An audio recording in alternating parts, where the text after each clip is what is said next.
Al Evangelio de Lucas nuevamente, capítulo 18, Lucas 18,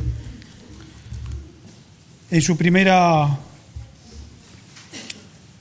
parábola que encontramos del 1 al 8, Lucas 18, del 1 al 8, donde así ya nos dice en negrilla los traductores, parábola de la viuda y el juez injusto. Dice así la palabra del Señor. También le refirió Jesús una parábola sobre la necesidad de orar siempre y no desmayar, diciendo: había en una ciudad un juez que ni temía a Dios ni respetaba a hombre. Había también en aquella ciudad una viuda a la cual venía a él diciendo: hazme justicia de mi adversario. Y él no quiso por algún tiempo, pero después de esto dijo dentro de sí: aunque ni temo a Dios ni tengo respeto a hombre, sin embargo, porque esta viuda me es molesta, le haré justicia, no sea que viniendo de continuo me agote la paciencia. Y dijo el Señor: oíd lo que dijo el juez injusto. ¿Y acaso Dios no hará justicia a sus escogidos que claman a Él día y noche? ¿Se tardará en responderle? Os digo que pronto le hará justicia, pero cuando venga el Hijo del Hombre, ¿hallará fe en la tierra? Que el Señor bendiga su palabra en esta mañana. Venimos del capítulo 17, donde también encontramos dos parábolas, ciertamente de alguna manera relacionadas también con la que vamos a encontrar en el 18, donde encontramos la primera, el deber del siervo, como veíamos que nada el Señor nos debe a nosotros, porque hacemos lo que corresponde. Y si hacemos lo que corresponde, hacemos aquello para lo que estamos encomendados. Y también la de los 10 leprosos limpiados y uno salvado, donde como aquellos 10 recibieron, por petición de ellos, ¿verdad?, el milagro de parte del Señor para que fueran sanados, limpiados, pero solo uno de ellos, y no judío, sino samaritano, volvió a hacer lo que correspondía, que era dar gracias a aquel que había tenido a bien darle la sanación, más a este, que volvió y reconoció el poder del Señor y a sus pies le adoró, también le fue dada la salvación. En este capítulo 18 vamos a encontrar también dos parábolas, esta que ya hemos leído, de la viuda y el juez injusto, y después iremos, la próxima vez que compartamos la palabra con vosotros, pues iremos también en este mismo capítulo 18 a la segunda parábola, que va del 9 al 14, que es parábola del fariseo y el publicano. Las dos están muy relacionadas con el tema de la oración. La primera, como hemos leído en el capítulo 18:1, y que por así decirlo el resumen de esta parábola, es la necesidad de orar siempre y no desmayar en todo momento. Y la segunda parábola del fariseo y el publicano, la necesidad de orar con humildad. Por eso decimos que están las dos estrechamente relacionadas. La primera parábola lo que sí nos advierte es la necesidad de orar con perseverancia y en todo momento. La perseverancia, que se conoce como la duración o permanencia o continuación de una cosa, pero de una cosa de una forma especial, que es con firmeza y con constancia en la acción. Si oramos al Señor con perseverancia, de forma continua, con firmeza y con constancia en la oración, con decisión y con tesón. Esa es la forma que tenemos que orar al Señor. Esa es la forma que nos enseña la palabra, que debemos orar dirigiéndonos a Él con perseverancia. Lo que sí tenemos que decir que encontramos en esta parábola, pero no sirve para nosotros, es que el Señor no va a respondernos a nuestras oraciones porque seamos insistentes, como fue esta viuda. El Señor nos pide perseverancia en nuestra disposición para llevar una vida cristiana digna de Él y digna de nosotros si somos llamados hijos de Dios. Una disposición a llevar esta vida digna, y como es una de las facetas más importantes de nuestra vida como creyentes, es la oración. Y hermanos, como tenemos también por costumbre, cuando oramos al Señor, deberíamos siempre acabarla con la frase, según tu voluntad. Porque nosotros pedimos, y el Señor es el que va a conceder. La oración, según encontramos en la Biblia, es el acto de hablar con Dios. Pero el acto de hablar con Dios de una forma especial, porque también hablamos con aquellos que nos rodean, pero no hablamos de una manera igual, ¿verdad? Es una comunicación directa en el contexto personal, pero más allá, directa en el contexto espiritual, en el contexto del alma, con aquel que es nuestro Padre Celestial. A través de la oración podemos expresar nuestros más profundos pensamientos, aquellos que nadie conoce, nuestros más profundos deseos, preocupaciones y también, como no, nuestra alegría y nuestro gozo a aquel que todo lo puede y que nos guarda en todo. Deciros, hermanos, en esta mañana y amigos que nos estáis escuchando, que orar con el Señor es un privilegio, un regalo que el Señor nos da para que podamos estar conectados constantemente, desde lo más profundo de nuestra alma, con Él.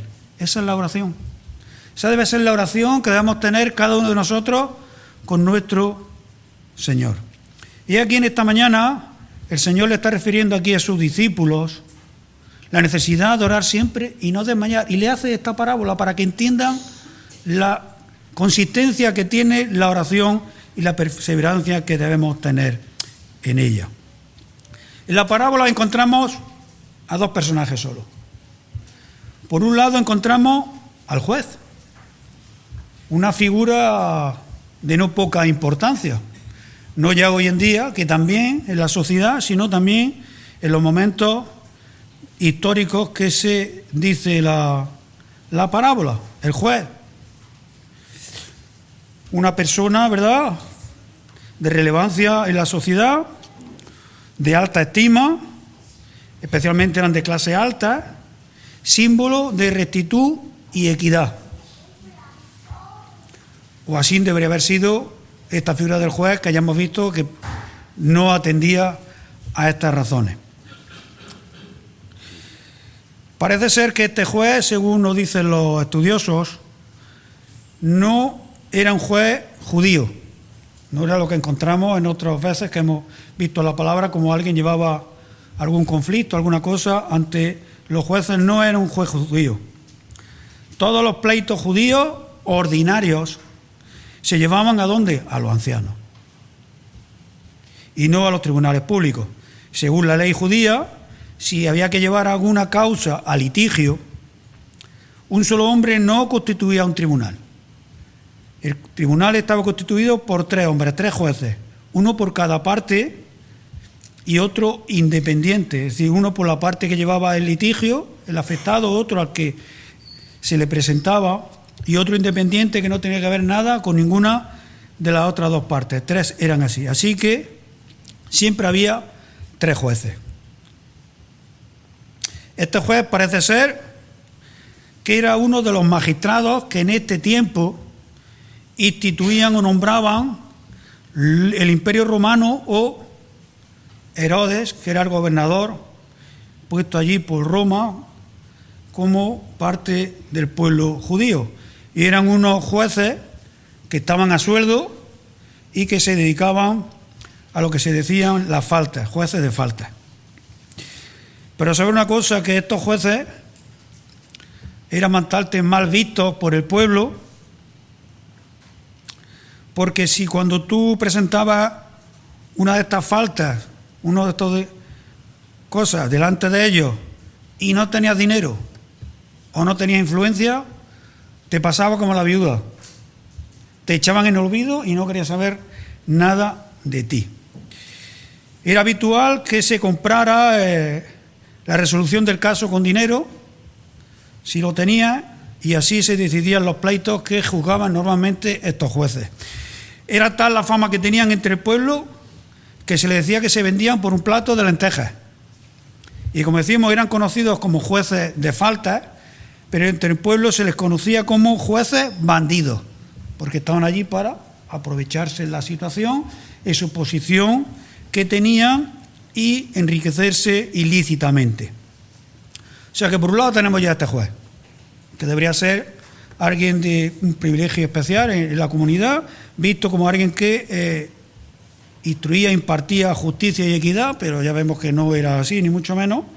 Y por el otro lado tenemos aquí a la pobre viuda. Esta pobre viuda que, en contraste con un personaje de la parte alta de la sociedad y con una posición preeminente, pues ¿qué era la viuda? Pues parte de aquello que simbolizaba los necesitados en el pueblo de Israel, los pobres y marginados. Ya sabemos lo que eran las pobres viudas en los tiempos del Nuevo Testamento, cuando no del Antiguo Testamento. La posición de la viuda en la sociedad judía, desamparada, si no tenía a su esposo y especialmente también si no tenía a hijos varones que pudieran socorrerla en todo. Acordémonos del libro de Ruth, de Noemi, ¿verdad?, la suegra viuda, y Ruth también viuda. Está claro que esta mujer parece ser que no tenía recursos de tipo alguno, por lo que no podía esperar que el juez le hiciese justicia. Pero tenía un arma que parece que funcionó y bastante bien, que fue ¿cuál? La perseverancia.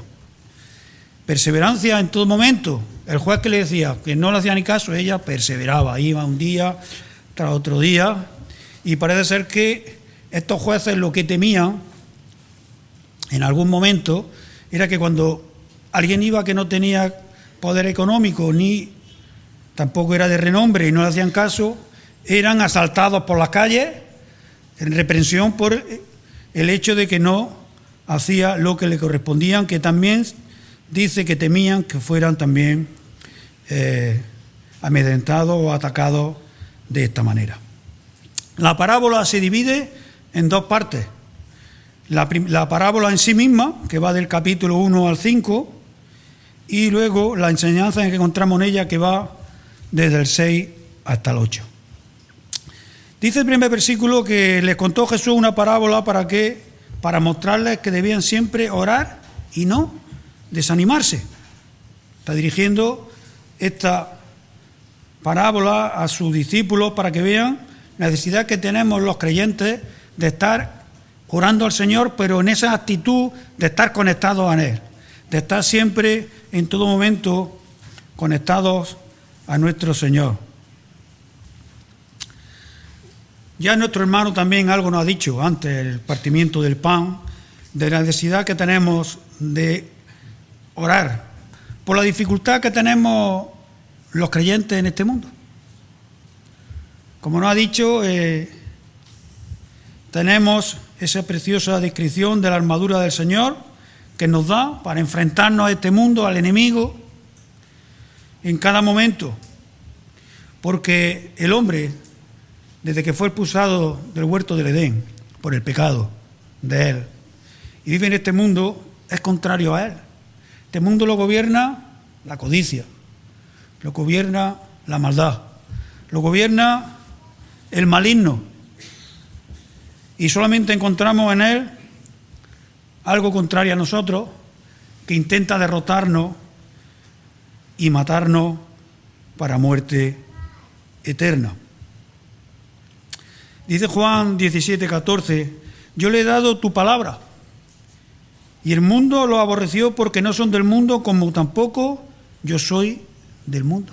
En este mundo no vamos a encontrar otra cosa nada más que tropiezo, no vamos a encontrar otra cosa nada más que trampas, y no vamos a encontrar otra cosa nada más que peligro.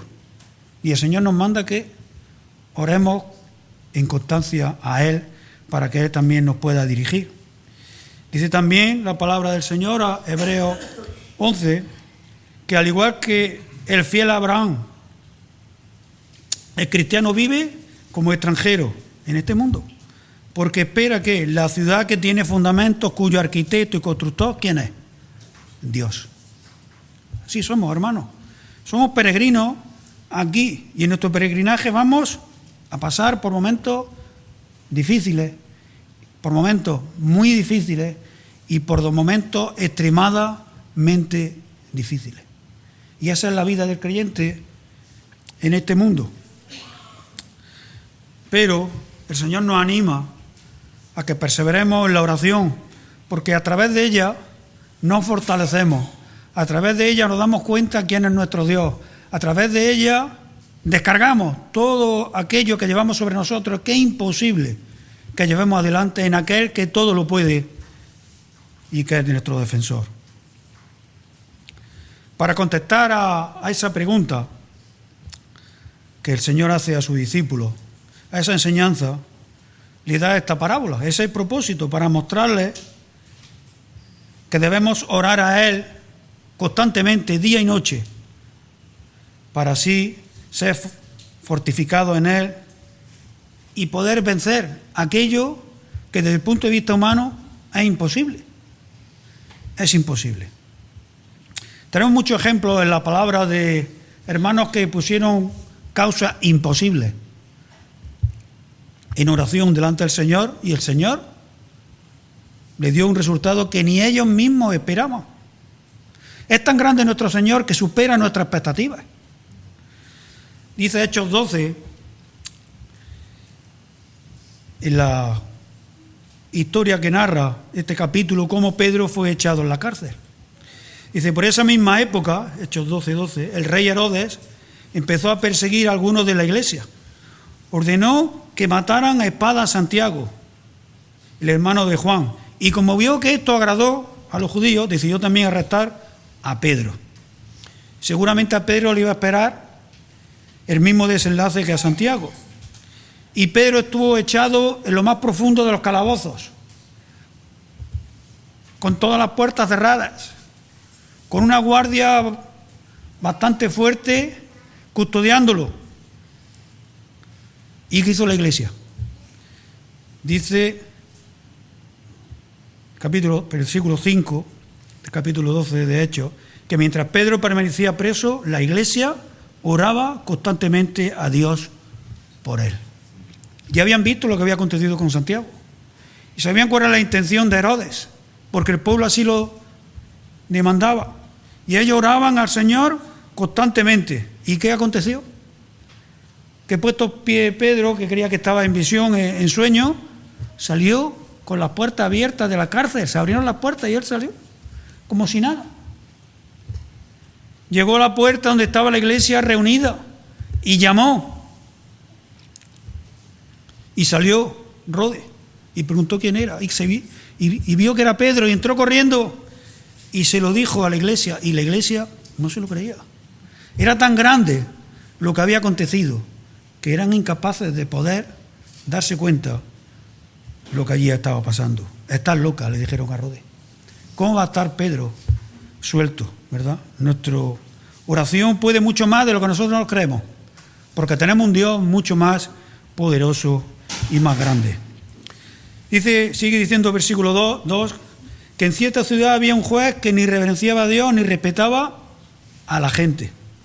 Esa figura, como hemos visto antes, de máxima autoridad, de equidad y justicia, que era un déspota con la gente, un irrespetuoso hacia todo el mundo, un egoísta despreciable, que solamente estaba allí, como hemos dicho, para coger dinero y hacer favores a aquellos que eran de alta alcurnia, ¿verdad?, de algún tipo de importancia en la sociedad. Pero también en la misma ciudad había una pobre viuda que tenía por algún pleito con alguien y que ella tenía la razón. Ya hemos dicho lo que eran las viudas en la antigüedad, en el tiempo de la palabra del Señor. Pero sabéis que el Señor siempre ha tenido en gran estima y extraordinario el cuidado por las viudas, por el momento de desamparo que tenían, cómo Dios las protege y cómo exige al resto del pueblo que muestre bondad hacia ellas, cómo también bendice a los que la ayudan y castiga a aquellos que la perjudican.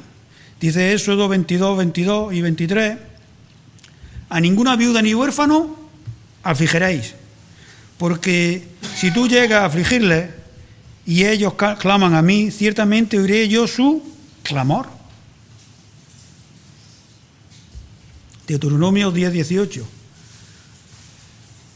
Dios que hace justicia al huérfano y a la viuda, que ama también al extranjero dándole pan y vestido.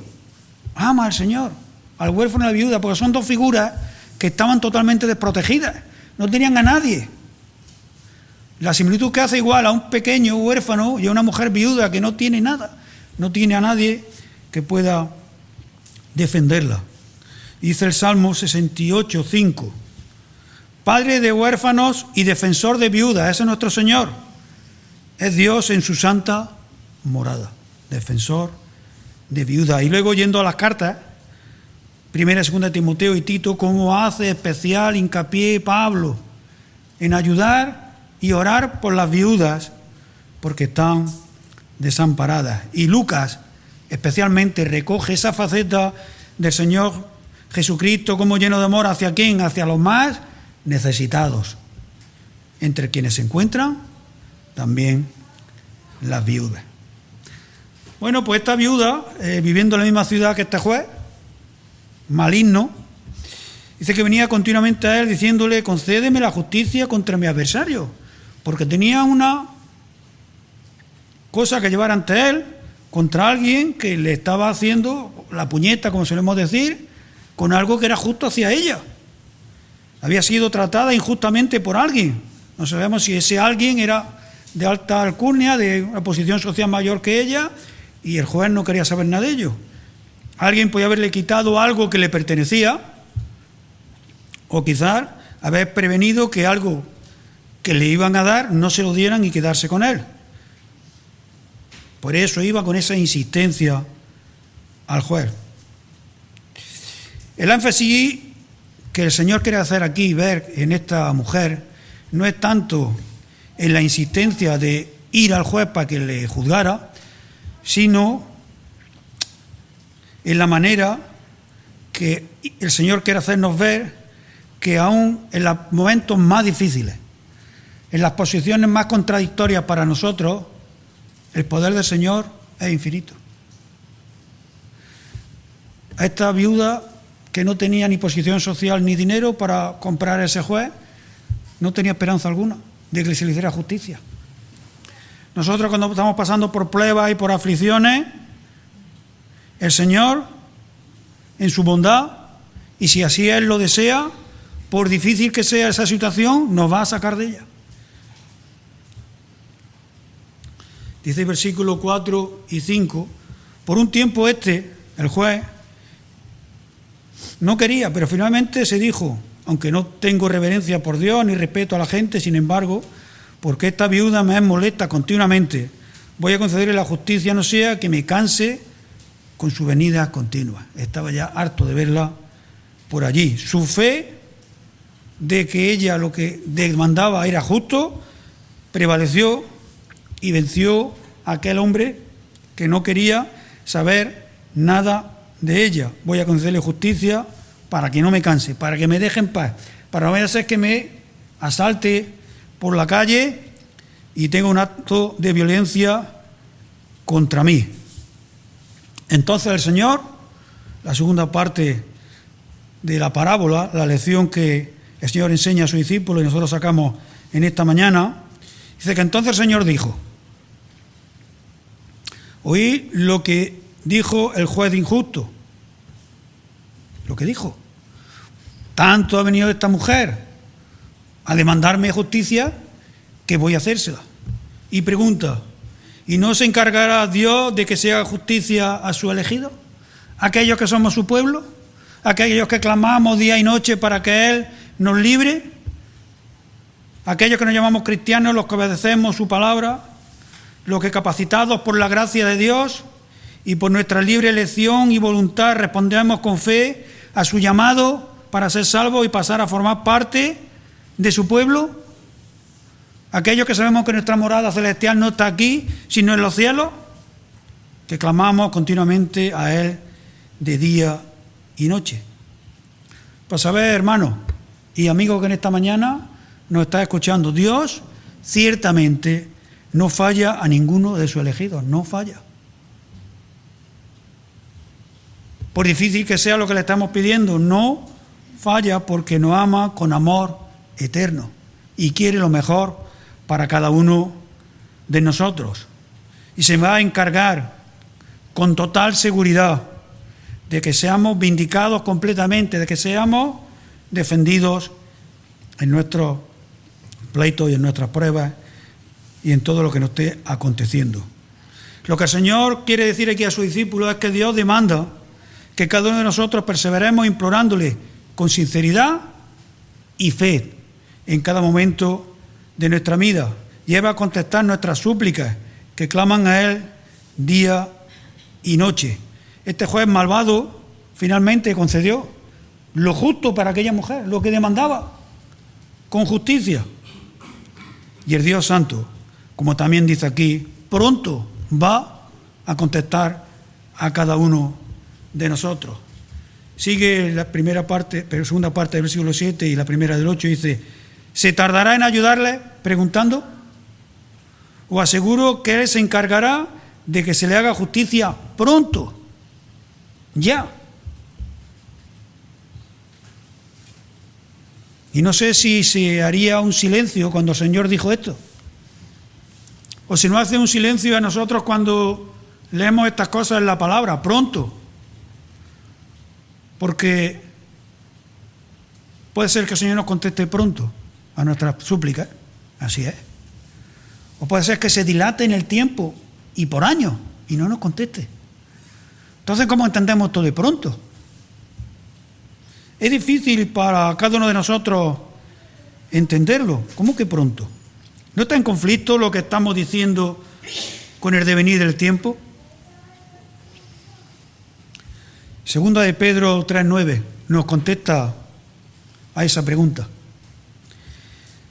Dice así la palabra del Señor: el Señor no retarda su promesa según algunos la tienen por tardanza, cuando estamos orando por años, por algún tema.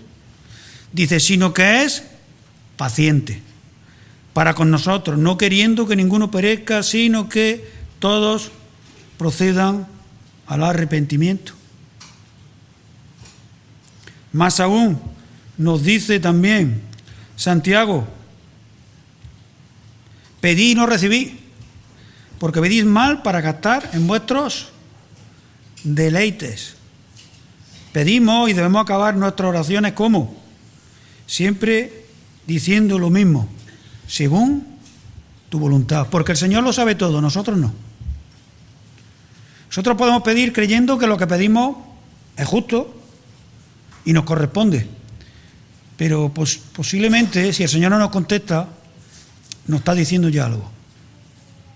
Espera, aprende, escucha, o no te corresponde.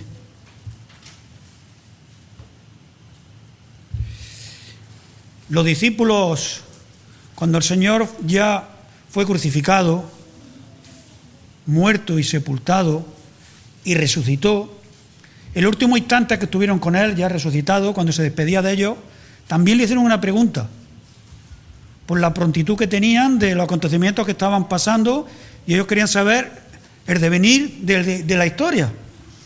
Y dice Hechos 1, 6, 7, que cuando ya se estaba despidiendo de ellos, antes de ascender al cielo, dice que entonces los que se habían reunido, los más cercanos, sus apóstoles, le preguntaron diciendo: Señor, ¿restaurarás el reino a Israel en este tiempo?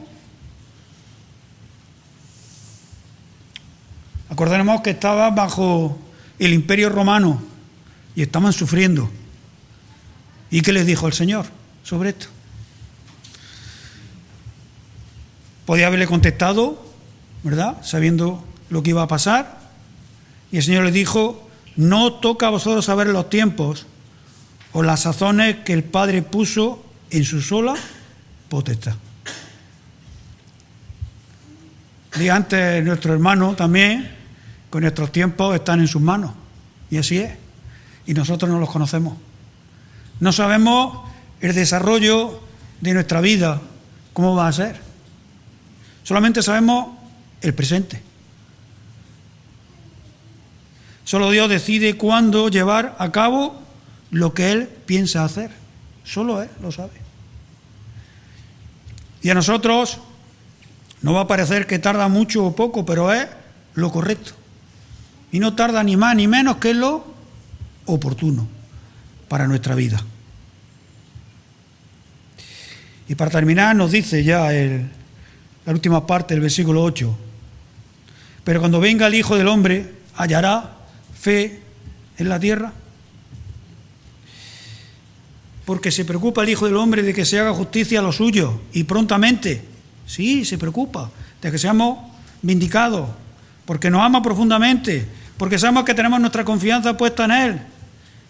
Y esto es su amor, una garantía para nosotros, de que todo lo que le pidamos a Él en oración, si es, corresponde. El Señor así nos lo va a dar. Dice el Salmo 34, 19, muchos son las aflicciones del justo. Sí, muchas son, porque ningún justo puede decir que no ha tenido aflicciones. Muchas, en esta vida vamos a tener muchas aflicciones. Dice la segunda parte del versículo 19 del Salmo 34, pero de todas ellas le librará el Señor. Y el Señor no es hombre para que mienta, y si lo dice es así, en su palabra. Lo dice también Isaías 43, 2, cuando pases por la agua, yo estaré contigo. Y si por los ríos, no te anegarán. Cuando pases por el fuego, no te quemarás, ni la llama arderá en ti. Cuando estemos con el agua al cuello, como se suele decir, ya casi ahogados, el Señor nos sacará. Si estamos en un momento en el que estamos como una llama ardiendo, el Señor dice que no nos quemaremos, porque Él estará con nosotros. Dice también Romanos 8, 28, para darnos fuerza y seguir adelante, que sabemos que a los que aman a Dios, todas las cosas le ayudan a bien, aún los sufrimientos, aún las pruebas, aún los momentos difíciles. Y Pablo nos dice en 1 Corintios 10, 13, que las tentaciones que enfrentamos en nuestra vida no son distintas a las que otros atravesaron. Y Dios es fiel y no permitirá que la tentación sea mayor de lo que podamos soportar. Cuando seamos tentados, Él nos mostrará la salida para que podamos resistir. Por difícil que sea la situación en la que nos encontremos, por difícil, el Señor siempre nos va a dar las fuerzas necesarias para resistir. Y también 2 Corintios 4:17 dice Pablo a los corintios que nuestras dificultades actuales, nuestras pruebas, nuestros sufrimientos son pequeños y no duran por mucho tiempo. Sin embargo, nos producen una gloria que durará eternamente y que es de mucho más peso que las dificultades actuales.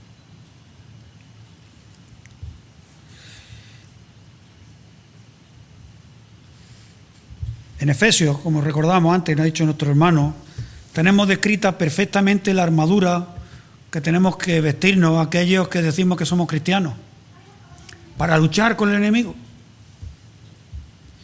Y termina la armadura en el versículo 18 diciéndonos que oremos en todo tiempo con toda oración y súplica en el Espíritu, velando en ello con toda perseverancia y súplica por todos los santos. Debemos ser fuertes, pero más aún, ser hombres de oración en todo momento. Para cuando el Hijo del Hombre venga, ¿qué dice aquí? Hallará fe en la tierra, o como dicen algunas traducciones, hallará esa fe en la tierra. ¿Qué fe?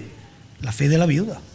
La fe que demanda el Señor de cada uno de nosotros. Una fe que no cesa, aún en las pruebas, en los momentos difíciles. No caemos en la desesperación, en el desánimo, viendo que aquello que demandamos no se cumple. El Señor quiere esa fe, para que sigamos adelante. Y esa fe es la que quiere el Señor enseñar a sus discípulos, de la persistencia y la oración sin desmayar, porque el Señor nos va a hacer justicia a su pueblo. No debemos desmayar y pensar que el Señor no se preocupa de nosotros, porque como hemos leído en 2 de Pedro, el Señor no se retrasa, el Señor da su tiempo a cada cosa y en cada momento. Y amigo, ya para terminar, en esta mañana que nos estás escuchando, si estás escuchando hablar del Señor, algo hay en tu corazón que te está llevando a ello. Y te decimos en esta mañana que como la viuda fue delante del juez con sus súplicas, te pedimos que vayas delante del Señor, suplicándole que te perdone tus pecados a través del mediador que es Cristo Jesús, y alcances con Él la salvación y la vida eterna. Y tus súplicas de tus sufrimientos, dice el Señor, que pronto van a ser vindicadas. Dice el Señor que debemos velar y orar para que no entremos en tentación, en desánimo. El Espíritu, la verdad, está dispuesto, pero nosotros somos débiles, muy débiles.